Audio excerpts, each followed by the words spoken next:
আপনাদের কাছে অনুরোধ করব, প্লিজ একবার রিকনসিডারেশন করুন, আরেকবার বসুন, আরেকবার ভাবুন বাংলার ফুটবলের স্বার্থে, বাংলার খেলোয়াড়দের স্বার্থে আরেকবার বসুন, আরেকবার চিন্তা করুন সংখ্যাটা আরেকটু বাড়ান, তাহলেই বাংলার ফুটবলের উন্নতি হবে। এই যে আমরা সবাই মিলে চিৎকার করছি যে বাংলার মহিলা ফুটবলের উন্নতি হয়েছে, ছেলেদের ফুটবলেরও উন্নতি হবে, চ্যাম্পিয়ন হয়েছে, চ্যাম্পিয়ন হয়েছে, কিন্তু যদি আমরা বারবার বাইরে থেকে প্লেয়ার এনে খেলাই আমাদের স্কোপটা কমে যাচ্ছে। 11 জন প্লেয়ারের 6 জন বাইরের মাঠে থাকবে আর বাংলার 5 জন থাকবে, এটা হতে পারে না।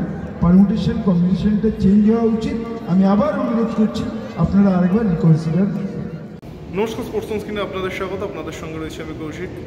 আসন্ন কলকাতা ফুটবল লিগে কজন বঙ্গ সন্তান খেলবে তা নিয়ে কিন্তু আইএফএ নিজেদের মধ্যে আলোচনার পর জানিয়ে দিয়েছে যে 5 জনের ক্যাপ একটা করা হয়েছে, মিনিমাম 5 জন বঙ্গ সন্তানকে খেলাতেই হবে প্রতিটা দলে। কিন্তু বেশ কয়েকটি মহল থেকে দাবি তোলা হয়েছিল 5-এর পরিবর্তে সংখ্যাটাকে যাতে বাড়ানো হয়।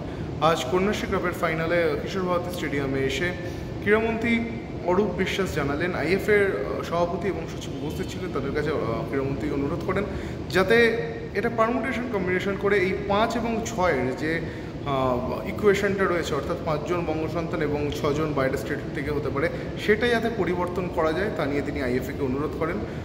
এর উত্তরে আইএফএ সচিবের সঙ্গে আমরা কথা বলেছিলাম, তিনি বলেছেন যে যেহেতু ক্রীড়ামন্ত্রী বলেছেন তো এই বিষয় নিয়ে অবশ্যই আমরা আলোচনা করব, তবে আইএফএরও একটা কনস্টিটিউশন রয়েছে, আইএফকেও অন্যান্য সদস্যদের বা যারা গভর্নিং বডিতে রয়েছে তাদের মতামত শুনে বা লিগ কমিটির মতামত শুনে পুরো সিদ্ধান্তটাই নিতে হয়।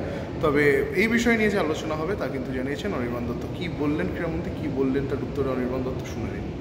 আমরা বসেছিলাম, আমাদের একাধিক মিটিং হয়েছে, আমাদের আগের বারের সিএফএলের যা টাকা পয়সা পাওনা ছিল সেটা সাচি গ্রুপ দিয়ে দিয়েছে এবং আমাদের যা কথা হয়েছে আগামী দিনে আমরা একসাথে কাজ করব, একসাথে এগিয়ে যাব বাংলা ফুটবলের সাথে।